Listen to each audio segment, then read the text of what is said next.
And people go crazy. Yeah. Oh.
Like to call the committee of the whole meeting.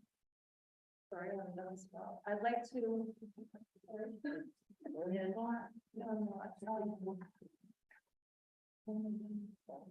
I'd like to call to order the committee of the whole meeting Tuesday, October 10th, 2023 at 5 p.m. Being held transmitted electronically via council chambers located at 39 South Shore Road, Lake Country, BC. Any introduction of late items? Just one item, the appointment of the accessibility committee. And so new business? You guys.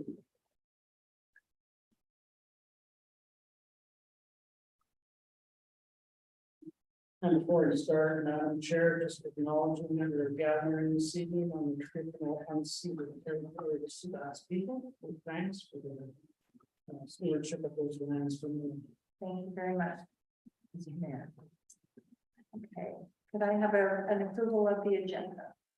Hello, Councilor Austin, Councilor Blamacca, all in favor? Carried. So now we are at public input, and anyone can have any input on the agenda items only. So does anyone have a question or comment? Just a comment. Just a comment at this time? No, thank you. So minutes of September 12th, 2023, it's for information only. Business arising, none. And delegations, we have 2 delegations tonight. Our first one is Dr. Kelly Cook from Cowichan Housing Association regarding rental housing inventory for the Cowichan region. Thank you so much. I have some handouts I just like to distribute. For you guys here. You guys can share. And then I've got a few for the audience. So I want to thank you so much for the opportunity to be here. I know I only have 10 minutes. And anyone who knows me knows I like to talk, so I will certainly try and keep on point. As mentioned, I'm here today to talk to you about rental housing, specifically in Lake Cowichan. And I'm going to cover actually 2 different things. So you'll see on the first slide, specifically my objectives are to talk really briefly about our strategic priorities as an organization, sort of to remind you of what we're really focused on. And then talk about rental housing affordability in Lake Cowichan specifically. I find that if people aren't out there actively looking and pursuing rental housing, they very often don't know some of the challenges. So I'm here to just chat with you about some of my analysis and thoughts that I've garnered as a result of that. So in terms of CHA strategic priority, we're looking at slide 3 now. We have 3 main strategic priority areas at Cowichan Housing Association. And so I've just touched on some of the highlights there. Because we have very extensive services and it would just take too long. But housing loss prevention and navigation is one of our strategic priority areas. Within that, we are now operating a Cowichan rent bank. We have a Cowichan utility bank. So the rent bank is a microloan program, very specific criteria. So feel free to ask about any. Cowichan Utility Bank is a partnership with BC Hydro and Fortis BC. So we see a lot of people with those dueling income issues of rent as well as hydro, and they're causing a lot of problems. We provide a lot of emergency assistance to people, both to prevent evictions as well as transportation assistance, as well as grocery cards. And then we also assist with housing navigation.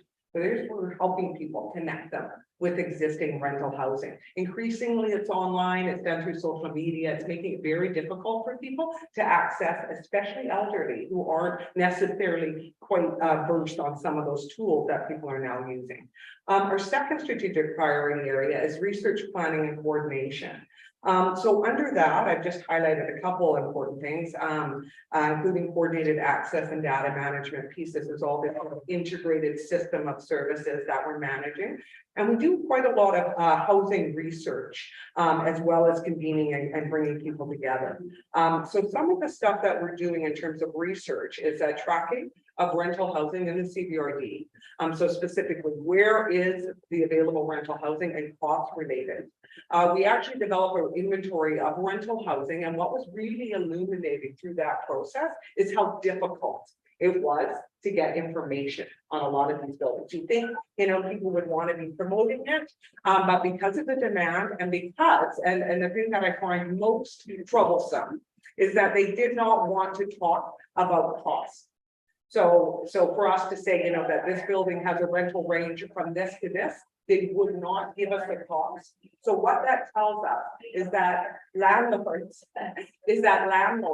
are having every expectation of increasing rent between tenants. And so rent is not supposed to work that way, right? We're supposed to be thinking about an increase, but because it's tied to the renter, those increases or are tied to the renter, it's not the unit.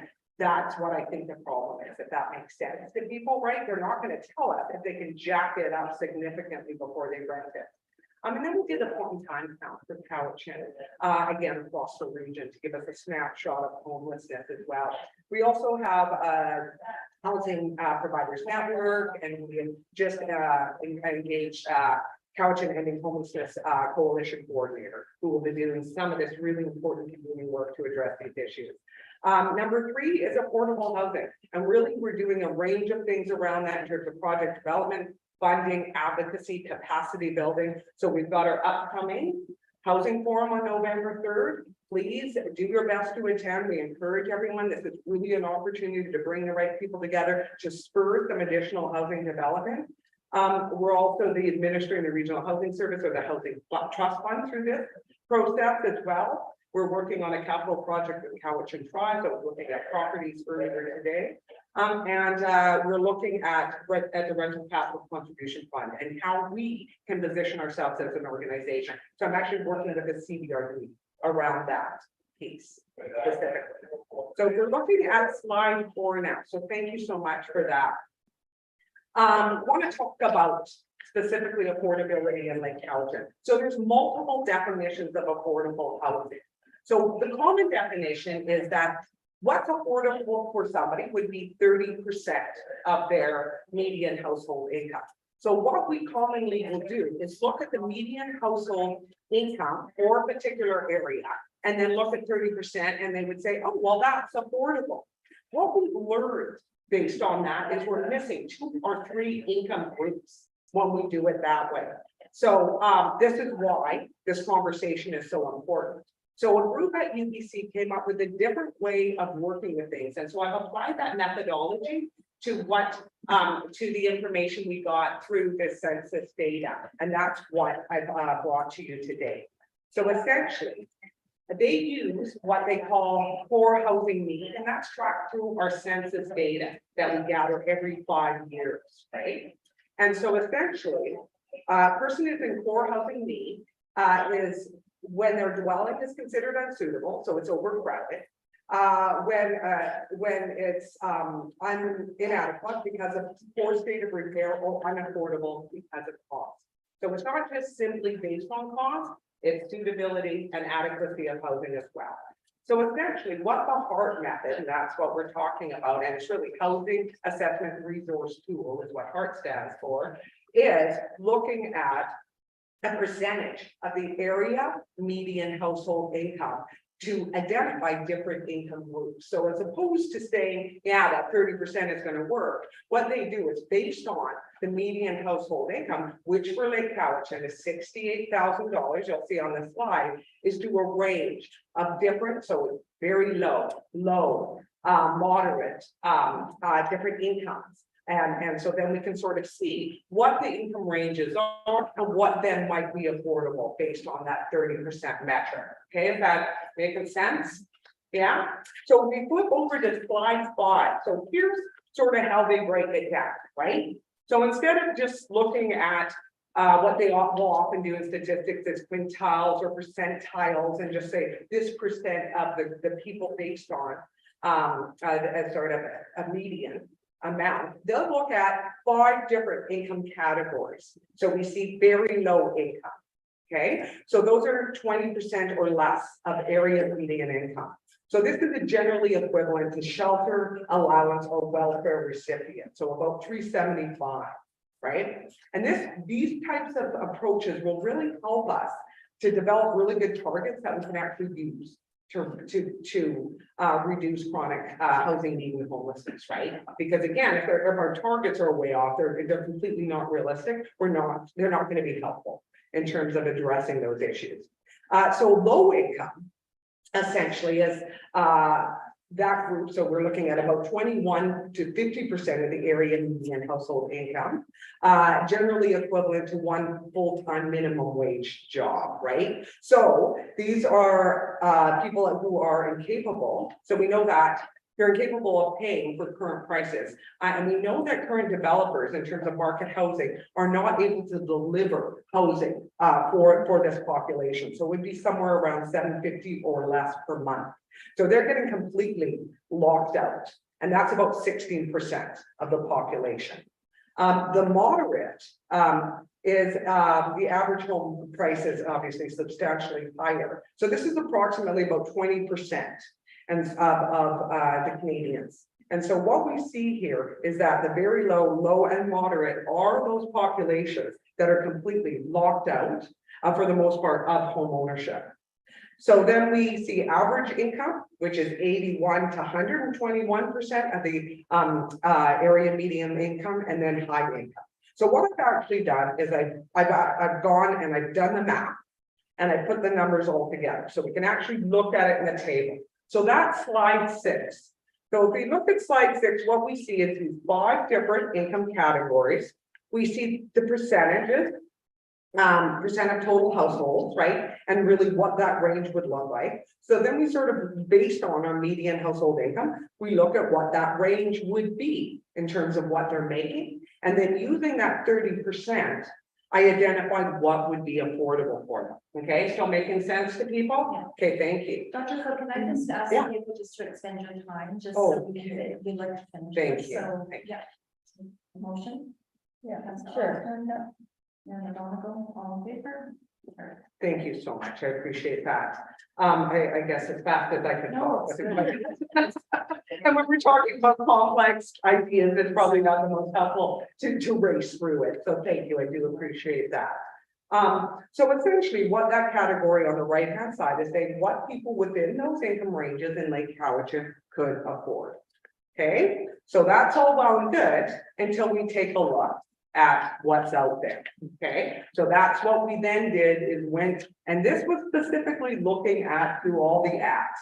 What do we have out there? What's available? So slide 7 is actually Cowichan Valley long-term rentals.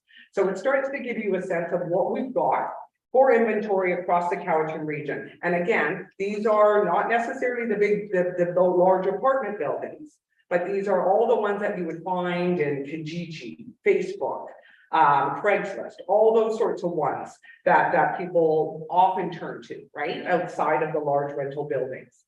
And so we start to get a sense. So we see a lot of rooms for rent, right? We see studios. So we don't know necessarily what that size is, and they can range significantly. So we see that we have rents that average of over $1,800 per month, and that's including a room in someone's house, okay, where they would have access to bathroom and a kitchen, right? So that let's be clear about what that room is. A studio that could be extremely small, we don't know the size necessarily, and a lot of landlords are putting restrictions on the number of people that they want in units as well. So think about cost and think about people bearing that cost alone, okay? So now let's move on to slide 8 and take a look at Lake Cowichan and Yubo at short-term rentals. So these would be considered more Airbnb, vacation rental type idea. So what we immediately notice is there's no rooms, there's no studios there. We've got 1 bedrooms, 2 bedrooms, 3 bedrooms. It used to be the case that short-term rentals were a lot more expensive than long-term rentals, right? They could sort of, you know, have appeal to that sort of short-term person coming in, and they would still be able to rent those, where the longer term usually were a lower, more manageable cost, right? So let's take and the average cost here, we see 14 units, okay, in short term, average cost of 2,200, right? So that's averaging across all of these items. So if we take a look at slide 9, now this is really interesting because this is the long-term rentals now.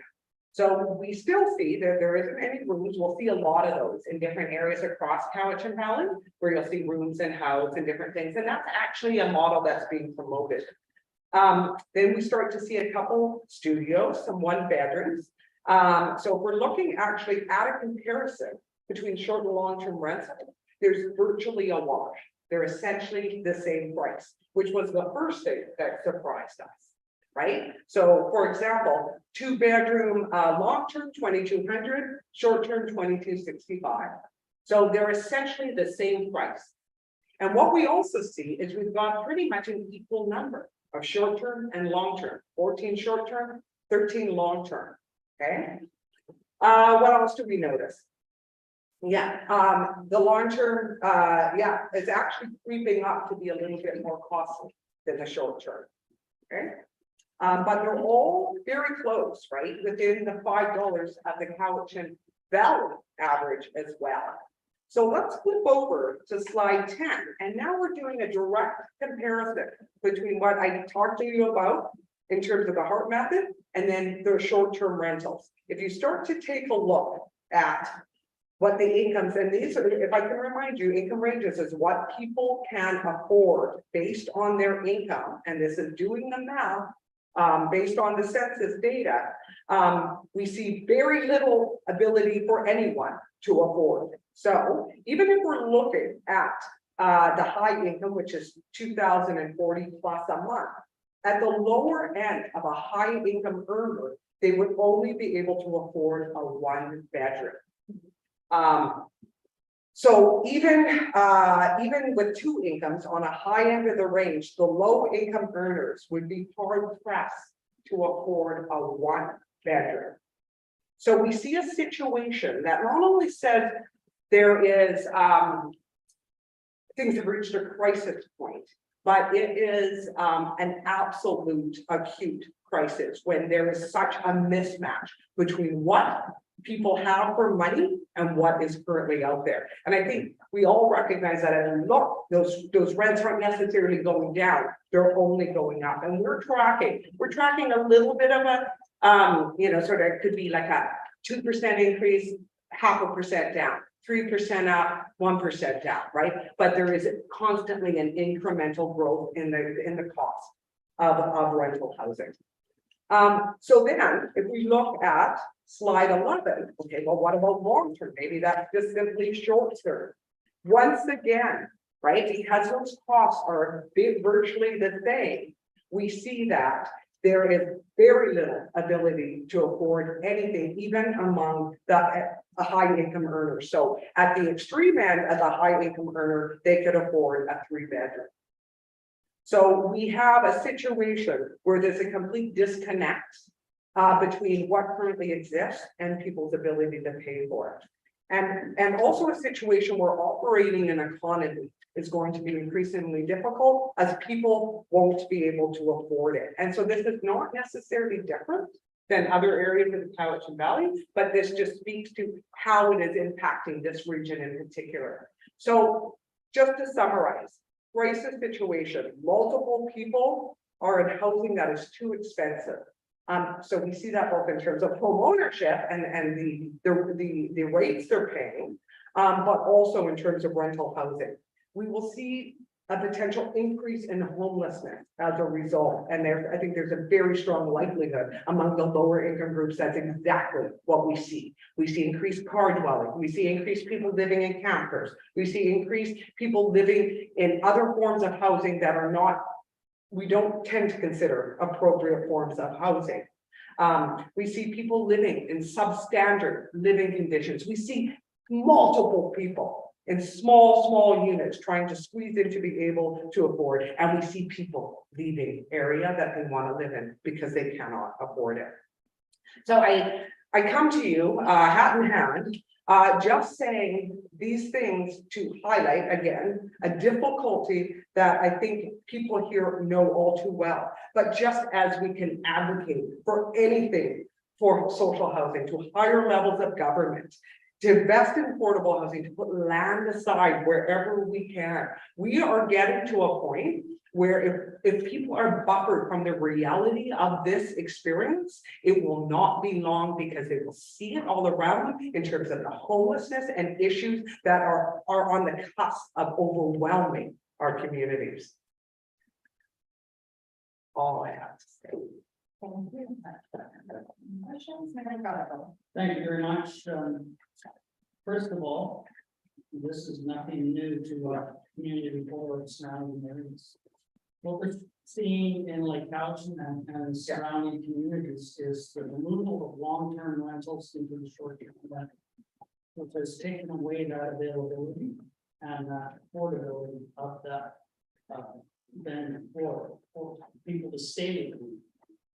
So when you talk about the Cowichan Housing Forum and people coming together, my question is, will there be provincial representation of this for information on Crown land, which we have had to identify to the province on what is available for that affordable, attainable housing on the will that be available at that forum? We'll both have federal and provincial representation, and currently we are working on tracking down someone specifically to be able to speak to those issues and around sort of licensing, around other things that are holding up housing development. Say like wells for water and things of that nature. So absolutely. But again, we find sometimes we have a hard time getting those people to the table for all the reasons you can imagine, right? They know that we're in a tough situation, and so we'll do our very, very best. But I certainly appreciate that. It's really where we can advocate as a region, as individual sort of municipalities and communities, as individual organizations, but doing so collectively may get us to a place where we're getting somewhere with some of this stuff. Absolutely. And a follow up. This body is continuously lobbying the levels of government to amend the building code to at least acknowledge tiny homes as an option for accessory buildings, for instance. Currently, in most zones within the town of Lake Cowichan, we would allow an ancillary dwelling. And a stick-built one would be considerably more expensive than a tiny home to replace and put it under the water and sewer as a secondary. So we're always getting pushed back on this if they available for access, and we don't suggest that we're putting people safety at risk. That is not the intention. It is to give an option for that single person living in a 4-bedroom house to live in the ancillary dwelling, and then put that available for long-term rentals. So there is more stock in the benefits. But with the identification of the Crown land, one piece that's missing is then funding to accommodate the infrastructure that's needed to accommodate those. So we're caught in a very tough situation. I understand that. We're told that we're not meeting these housing needs. And their targets. It's not being ordered, Yeah, and not given any assistance to try and reach those targets. There is a lot of frustration in municipalities or local communities still, and that squeeze, and where rubber hits the road in terms of homelessness and these issues, social issues in our community is in these areas. It's not at a provincial level, it's on the streets of our communities. One comment, what we're actually seeing between the short-term rentals and the long-term is they're the same. So this is how bad it is, and I would argue that people looking at the short-term rentals were going, you know what? This is what they're charging. It just keeps going up as long as people are willing to pay. And clearly they're testing it and it's continuing to go up because of the demand. So and again, speaking to people who recognize wherever we can be investing and however we can be working together, we really need to be doing those things. So you're going to be hearing from me more here and also at the CBRD table, right? And this is where this is coming from, a sense of urgency and concern because it's here and now, and I know you know that. Thank you very much.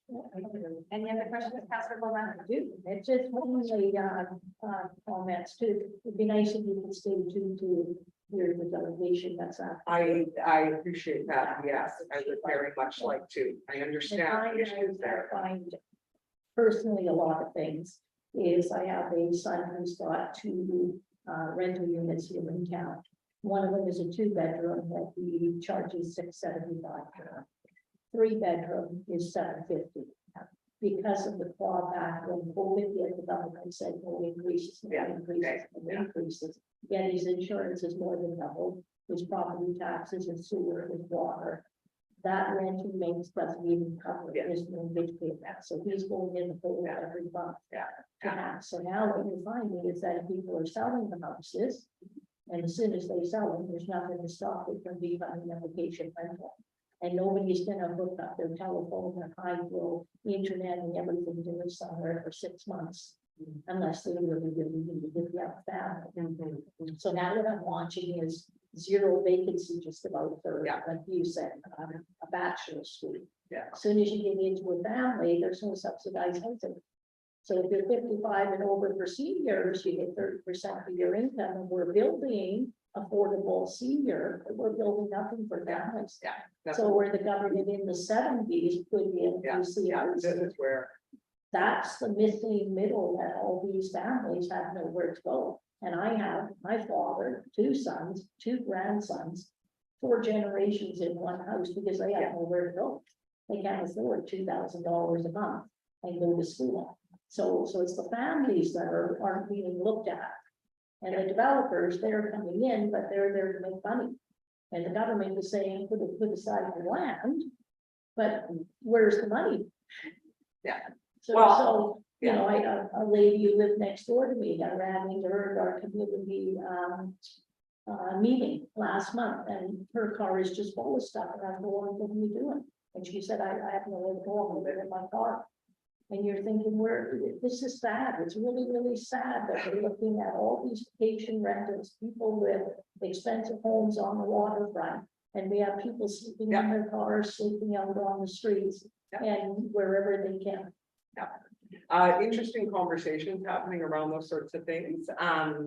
For sure, and none of them are easy conversations. And when we talk about sort of consumption caps in terms of people's wages, and we talk about maximums of wages and things, this is about how we're redistributing it well in the form of housing in a lot of ways across our community. On a positive note, and I think you reminded me of something I've heard today, that Cowichan Housing Association was successful in receiving 25 rent supplements for families. So with that, we will be able to help, and again, 25 families drop in a bucket, but it will be life-changing. And we had to wait for a year to hear back, and it was an incredible amount of work to get these applications in. But for 25 families, we're able to bridge that gap between what the housing costs and what they have. But I appreciate, I know people are living with it in different ways. And so I welcome a discussion where people understand and are living with the repercussions of the crisis that we're all experiencing. But some people don't appreciate or Even recognize. that funding for the 25 families Yeah. is great. Yeah. If they have somewhere to go. Well, this is it. This is it, right? And again, if we can just sustain that the housing they're in, then we can prevent a whole bunch of problems for people. Yeah. Thank you. Thank you. No, Off you're my- staying on it. So I'm gonna get on my horse again. It's the wartime building foundation that built the 100 houses development through the federal government, which morphed into CMHC. Mhm. In that period was the return of veterans coming back from the war. Those houses were built. And the rent from those houses was afforded to the town as part of a taxation law, as they paid those houses back. When we lost the federal housing program, that has vacated. So the option to reinitiate it is not a new problem. We had a housing problem when World War II ended, and that was the way they dealt with it. The Housing Accelerator Fund is a great step, but it's not the answer. It'll help you with your infrastructure, with getting it ready, but if we're gonna rely on developers, we're not Yeah. going to get affordable retail housing. Yeah. You're absolutely right. Thank you. So, No, I agree. Thank you very much, Dr. Cook. So our next delegate is Miss Amanda. Welcome. Hello. I have information, this is a little bit extreme, but I was doing my homework. Thank you. I have one for each of you. I do have one set aside for Karen as well. There's one, and Joe wants one as well. And I'll apologize for my emotions right now first, before I start, because I know they're gonna come. Nice following in behind you, because I am one of those extreme low income people facing that crisis. No emotions. Okay. Mhm. Okay, so, hello, my name is Amanda Hyena, and I'm sitting in front of you today in regards to bylaw number 1055-2022. Human habitation, occupancy, or residency in any trailer, recreational vehicle, camper, or other vehicle is prohibited on all lots in every zone except for zones where campground is either a specific permitted use or a legal conforming use as is specifically provided in this bylaw. Yes, I do understand that I am against bylaws at the moment. But what I don't understand is why the proper protocols were not done like we put it in the first place. From my understanding, bylaw complaints are only investigated if neighboring properties have. If it's by a neighboring property and has to have 2 complaints by separate people. As far as I know, no one has come to investigate or talk to us before this letter was sent out. When we first received this letter dated August 11th, I made sure to go down and talk to Joe Monday, August 14th, and try to come up with a solution. I explained that I did not want to cause any issues, especially for Chris, the landowner that I'm on, since he's just being a nice guy giving us a place to park. All we're trying to do is keep a roof over our family's head. And the last thing I want to do is cause any fines or anything like that towards Chris. And then we went on August 18th to speak to the bylaw enforcement officer, and I was made aware that he did not sign this letter, nor had he acknowledged that it had gone out or what the original complaint even was.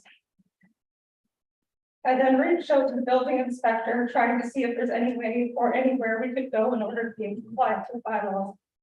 I walked around door to door to my neighboring properties, making sure that we were not causing any issue. And I have a letter in the package there stating that all the neighboring properties have no problem with us being there. I went in again near the end of August to talk to Joe, and I had Tim in the meeting with us coming up with a solution. They gave me a few names to contact, and I did get a hold of all of them. One of them being Greg Adams, who's building a tiny home village up past Sunfest that is not family friendly.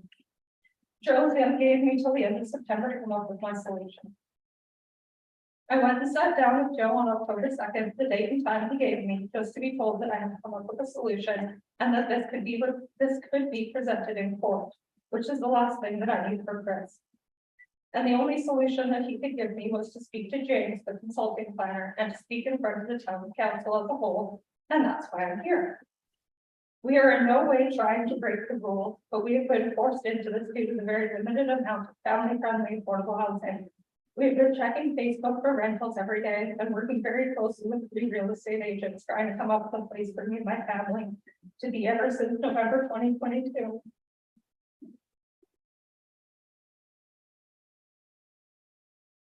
When we were told we were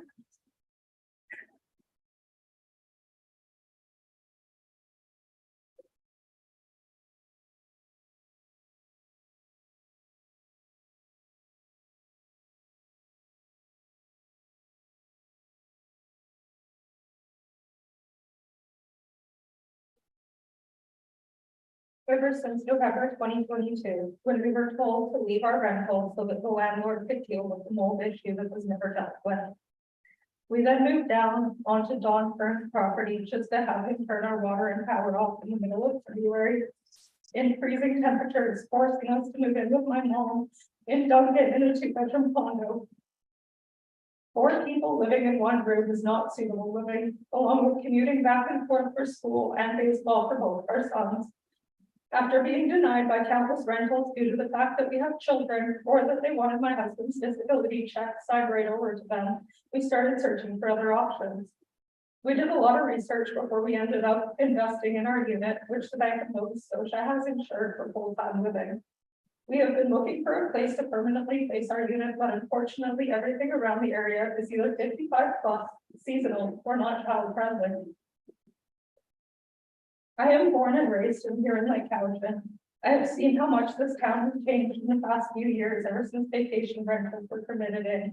Allowing all of these Airbnbs and seasonal rentals is going to end up turning this into a vacation town, not a town that relies on our community like we used to in the past. Who's going to step up and volunteer their time when most homeowners don't even live here? I have reached out to many community members in regards to this issue. I had 2 administrators on the Facebook pages put up a poll for me so that my name was not attached to it to make sure that I got everyone's honest opinion. And the poll was, do you think the town of Lake Cowichan would benefit in adopting new bylaws allowing RV bans in tiny homes within town boundaries? We have also driven around town to see how many more RVs are against bylaw, and within 15 minutes, I was able to write down 28 other addresses. But if we took more time, we would surely find more. I asked Joe how 101 North Shore Road was able to dig up their driveway and put in everything for their RV, and he told me there was nothing to put in. I asked about how the house on Cowichan Ave East was able to put in a full-time RV pad with a septic system hidden underneath of it. There's 1 trailer for rent on Facebook right in the middle of Lake Cowichan. There's also 2 other RV pads that are offered on Facebook, both located right inside of Lake Cowichan. It is becoming a growing issue, and if the town does not come up with a plan soon, it's only going to get worse. I'm sure with how many town trucks are driving around during the day, I'm sure someone else has also observed this issue as well. With all the new subdivisions and stratas that they are implementing, I think the town should look for a spot for an RV or mobile home that's family friendly, rather than having the issue at hand and work together to find a solution to help keep families in the valley. We have houses that have up to 4 generations living in them because they have no other choices. When dropping our youngest off at school last Thursday at the arena, we saw motorhomes and vans overnight camping at the ball field parking lot. There's a van that's been parked in the field parking lot, as we can see right out the window, and they've been there all Thanksgiving weekend. And I could keep going. But I would love the chance to sit down with somebody and make a positive change. I've been watching up and down the island as other communities adopt in RV pads and tiny homes. BC Housing has put out guidelines towards it, knowing that affordable housing is becoming very scarce and the numbers of homeless people keep rising. I'd like to thank you for your time, and I have a package of information to present to you guys on everything that I have spoke about tonight, and I look forward to hearing any feedback that you may offer.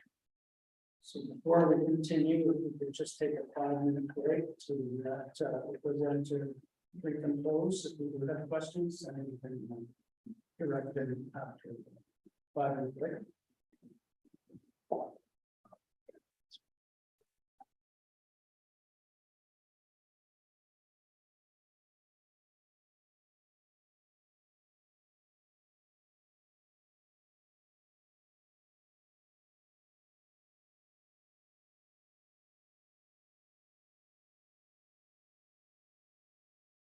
Thank you, I get it all services.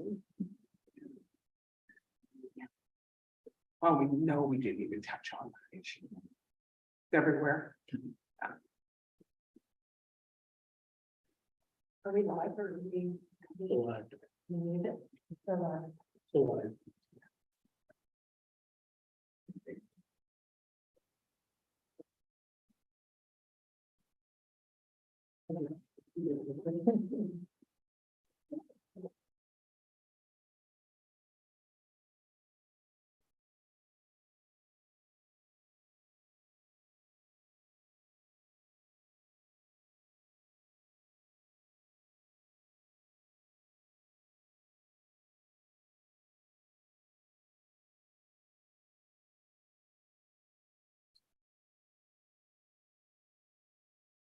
We'll go back into order. Are there any? Are there any questions? to Ms. Marietta? No, I was gonna make more of a comment. Another option to look at, and I don't know whether we could look at it through staff down the road, but our Lakeview Park campsite is closed down for 8 months out of the year, almost, I think. Yeah. And I'm wondering what the possibility is to look at that being used as monthly rental pads for people who are in these positions.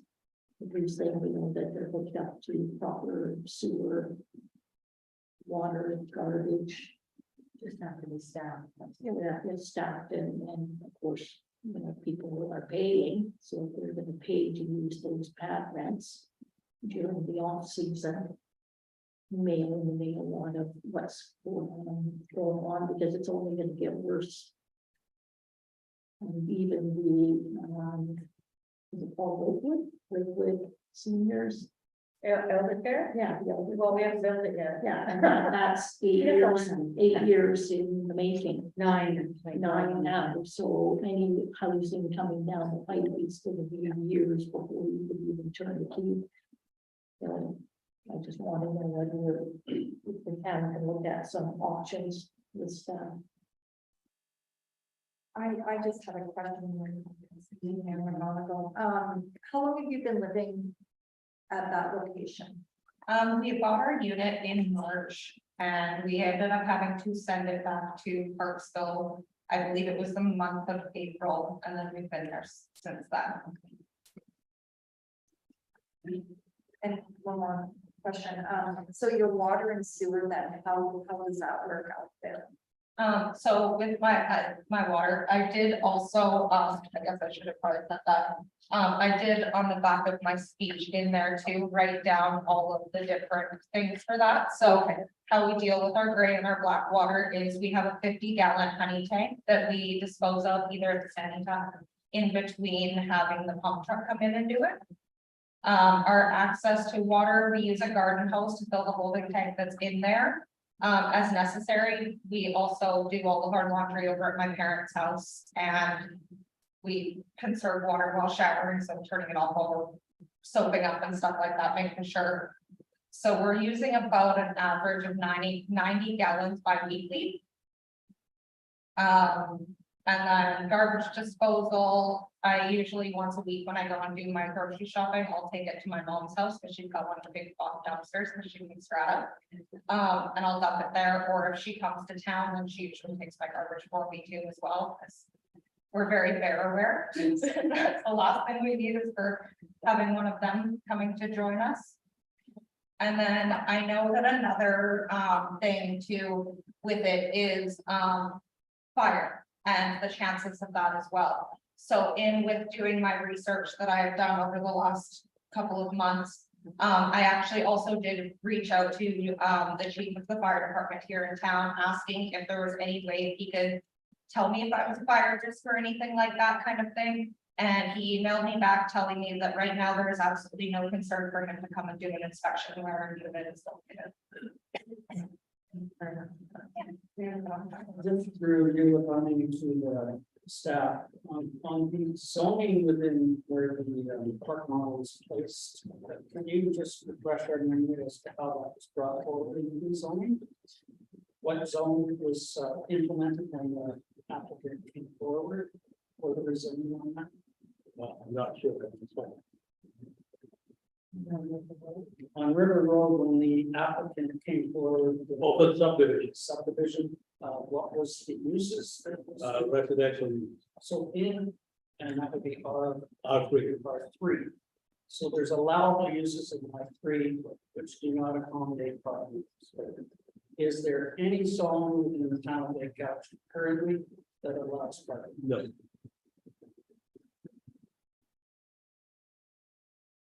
Thank you.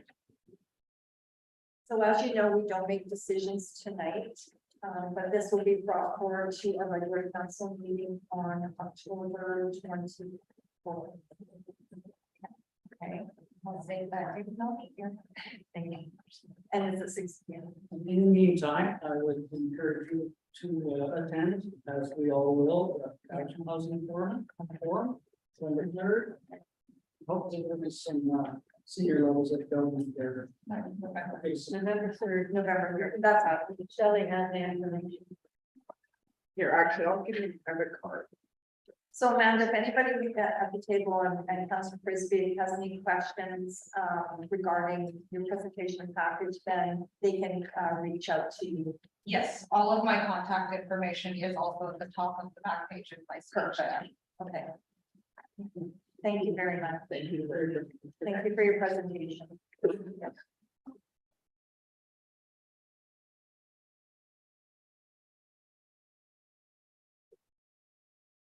So correspondence, there is no action items, information or consent items, so we'll go to reports. Yes, Director of Finance, financial report for period ending September 30th, 2023.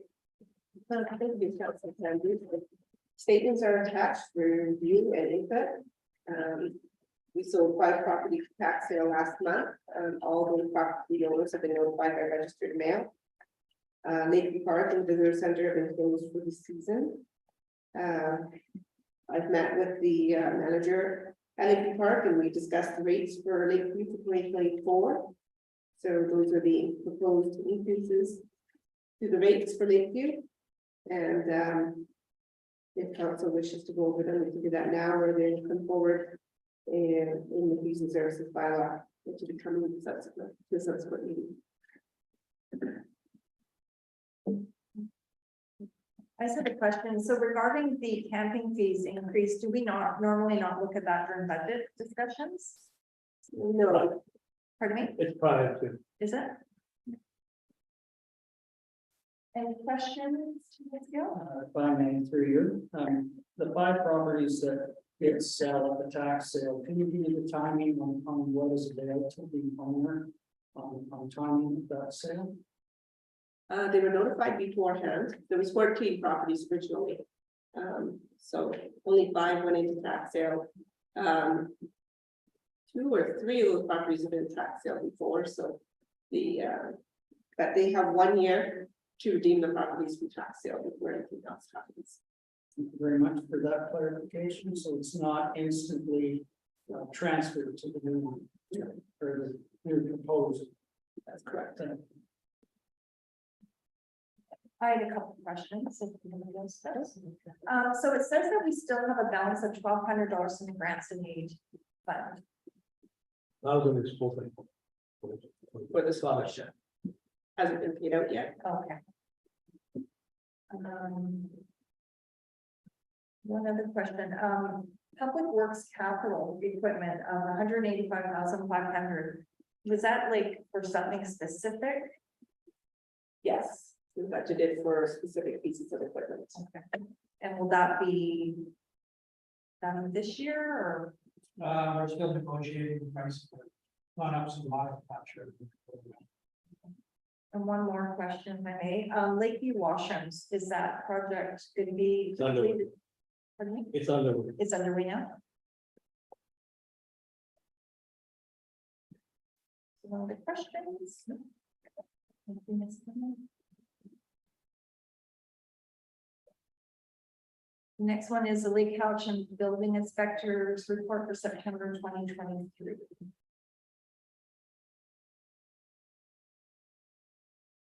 And again, that's just for information. Chair. Thank you very much. The next item is the Lake Couch and Fire Department incident report for August 2023. This is not for information, Madam Chair. So I will move the payment of August monthly incident report to the Couch and Fire Department in the amount of $13,805.66. Seconder, Councilor Austin, any discussion? And with that, I will note again, the volunteer fire department is utilized as a secondary source for many provincial run programs, whether it be first responders, local aids, and it's not to say that they will not respond, but there is no avenue for recuperation of those funds. We've tried numerous times to bring a resolution forward to UCM to no avail. We're looking at a considerable amount of responses to medical aids, to MBIs, river rescues, brush fire, which is within their purview, but the remainder of them are from senior levels of government's mandate, whether it's motivated counties or assisting. So I'm still frustrated with the amount of calls on that person. Hoping that we can find some avenue, or some sort of revenue source for that for small volunteer departments.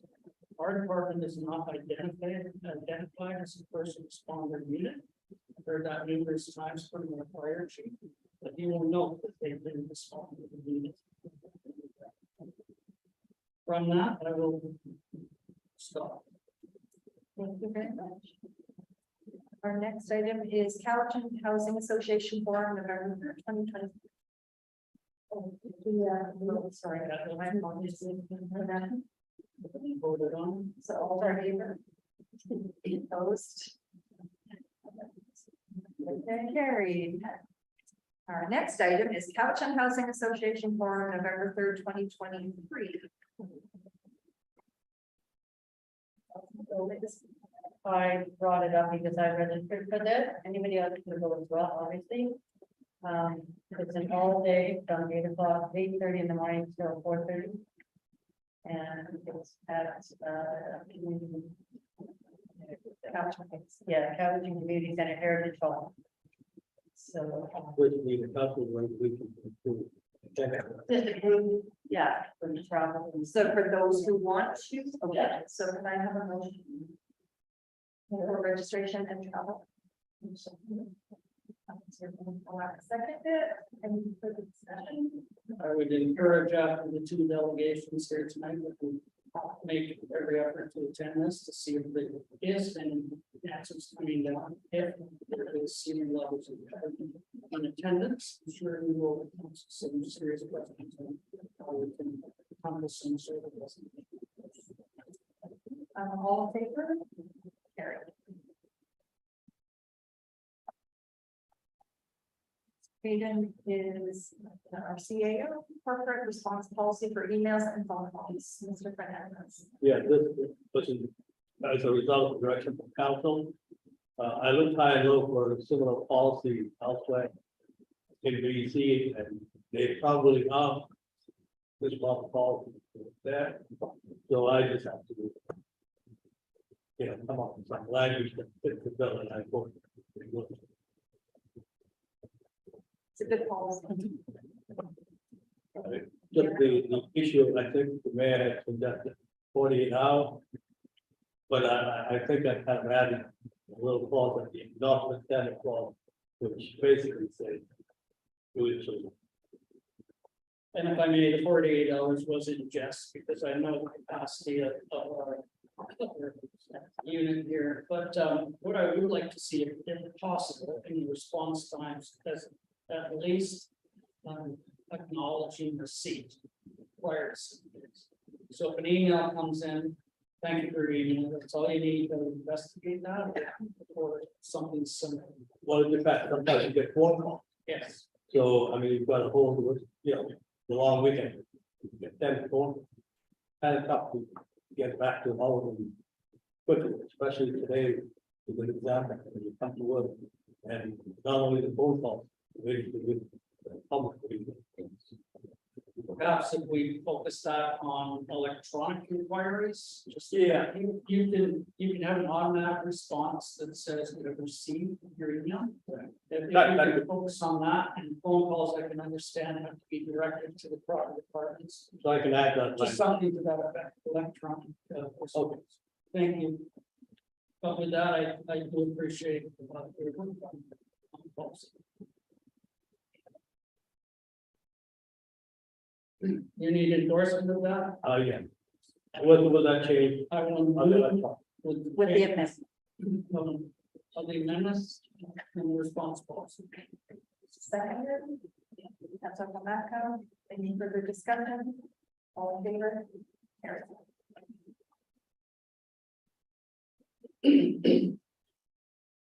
Parks and Rec, and Culture, nothing, Public Works, Environmental Services, nothing. I did note that we haven't had any bylaw reports, and I went back for this entire year. Just on our agenda. Well, we don't have a lot of report, because it's just routine stuff. But okay, was that direction for that we didn't want to see that type of report? Just when the committee, of the whole came. As a format, that was.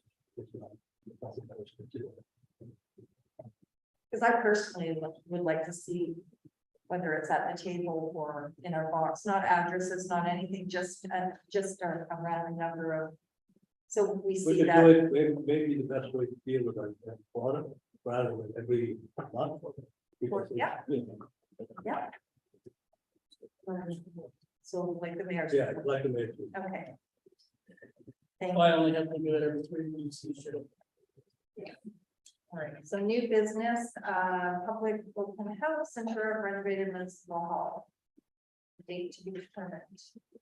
I think we're, if I may, Madam Chair, we're just looking for an opportunity for the public to have a look at the renovation. Those who haven't been here for the OCP open house, or those that don't attend in person, just to show what a standalone municipal hall looks like. We're shared recently since our incorporation almost 8 years ago.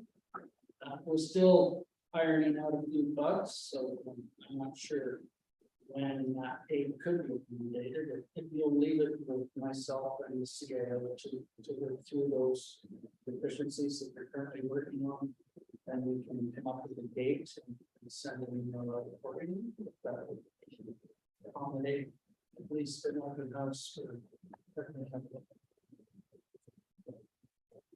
And I will just clarify if that's okay with the CAO. Yeah, just the sum of those, so there are fewer bugs out there, so I think it would be.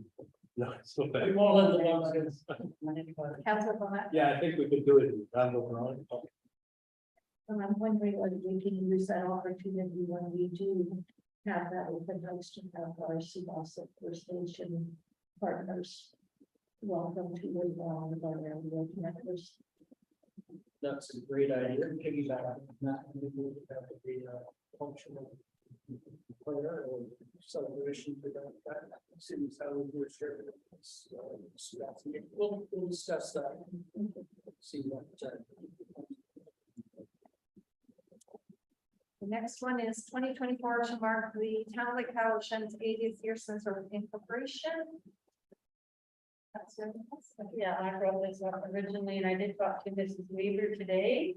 And she said they were discussed at their meeting the other night, and her and I agreed that Heritage Days is the better time for that.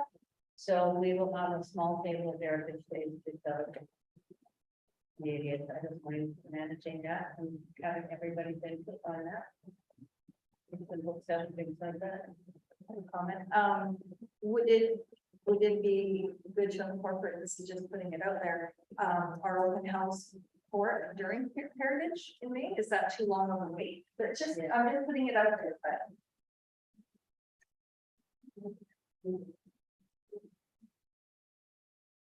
but. person? No. I, Oh. so the Vancouver Round Junior Hockey League All-Star Game is in the Couch this year in January. The owner of the Lake Couch platform reached out to me and what the theme should be. I noted that it was our 80th year, so they're incorporated that and started to some effect.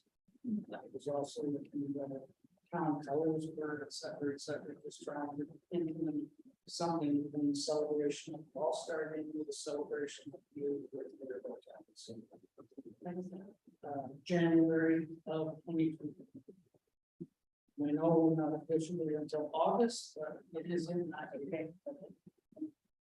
But along with that, I think with Heritage Days and Lake Days should happen this year.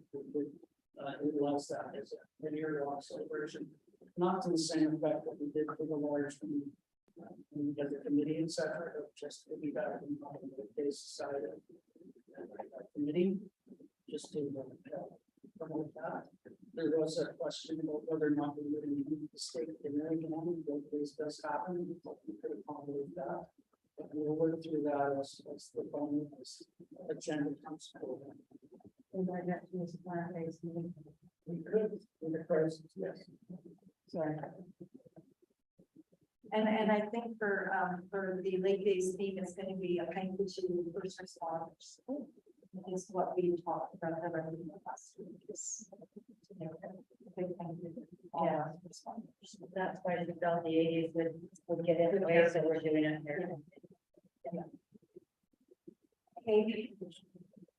Oh, yes, D, accessibility committee. Well, I wrote that forward, this is mandated by the province that, each municipality and regional district implement an accessibility committee. So I approached this question with Mr. Fernandez on how that representation should be. He came up with a great suggestion, so I will allow him to elaborate. Yeah, this is an issue that was discussed among the administrators of the area. And we were looking at different options. We thought we'd go with one option with the regional committee. At the end of the day, I think the CAOs were not agreeable to that. They each had gone their own way. City of Dutchess for itself has been using it. Planning commission as the process for dealing with things like this. So we thought it would be a good way to deal with our agency the same way. To let them deal with the issues, because we're not going to get a lot of issues dealing with accessibility in Lake County. You know, to call a meeting just to deal with one or two issues doesn't make a lot of sense, whereas the APC does meet once a month, and we could maybe add to it. The subject was brought to them at the last meeting, but there was no, they haven't really responded to it, so we need their advice. So I will move that the ABC take on the role as the accessibility committee for the town of David College on any accessibility issues that we may raise. I'll second that, but I have a question. Explain what this committee will be doing. Will they be walking the streets? So the province again has mandated that the accessibility committees just to deal with issues of accessibility, whether it's abilities or the sidewalks, etc. So if anything is brought forward, it would go to the APC for their deliberation and the recommendation from them coming back to council for the final.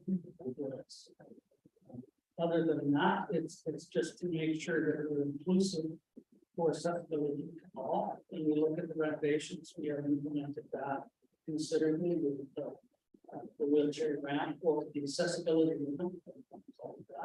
We have accessibility washrooms that are ordered to public use as well.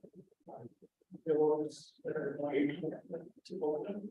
So we will look to what their advisement is to come back to this. That's awesome. And I should have mentioned, we did the age friendly study in 2014. And we did that, we did walk through town, and we took a scooter, somebody with a scooter. And things like that, to check things out, because I hear that all the time, that some of the sidewalks are too bumpy for scooters and, you know, they're not there. But as was told like 100 years ago by Ray Miller, you remember who that was? He was our foreman at the time, that things were put on the list, I'm sure Jazz does it as well. Of the necessity for fixing that particular sidewalk, that particular road, and you do them as money allows. So I think it'll be fine, and I know our APC people are really interested in that, and James does go to all those meetings as well. And he's really interested in our town that.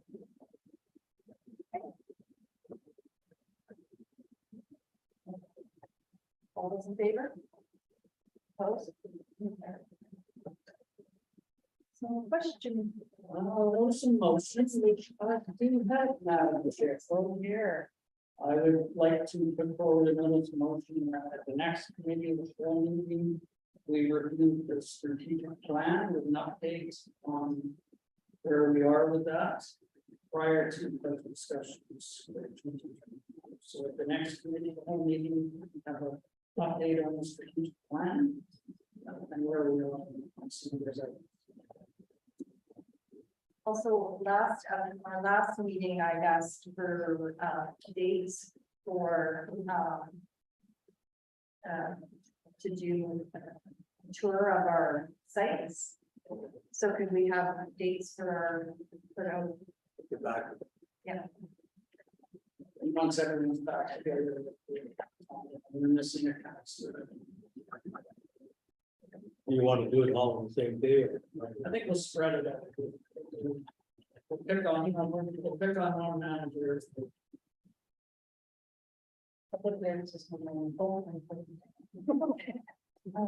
Any other notices of motion? Okay, question period.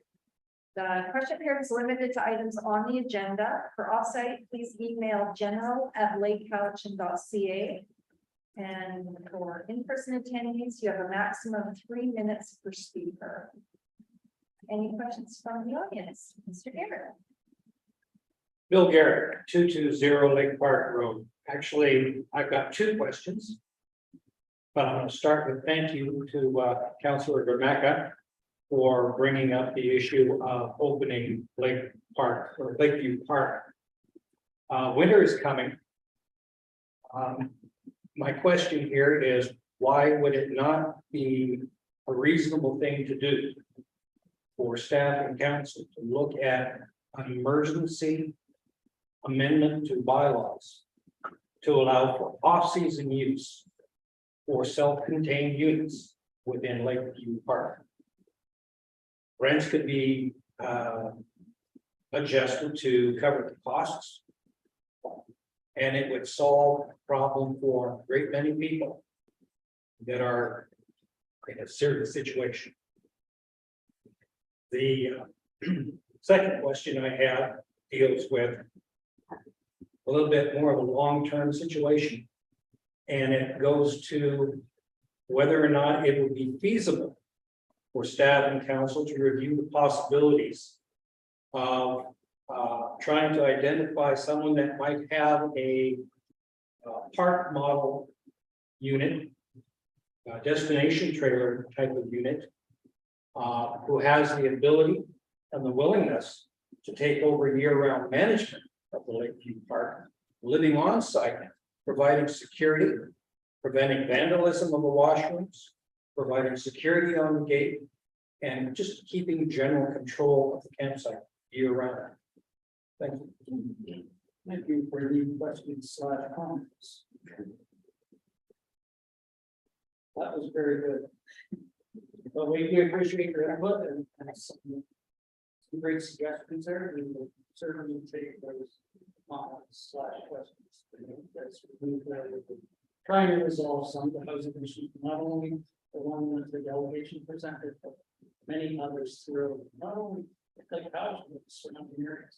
We're in dire need of attainable affordable housing.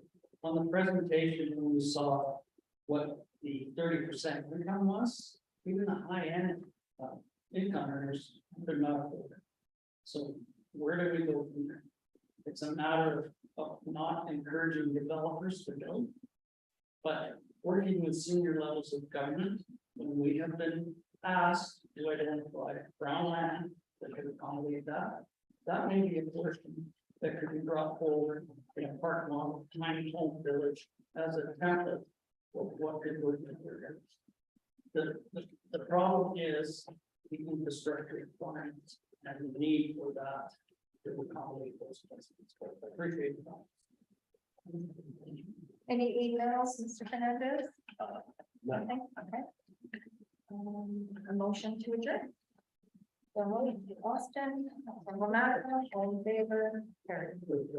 With thanks. Thanks, Thankful. Thank you for coming.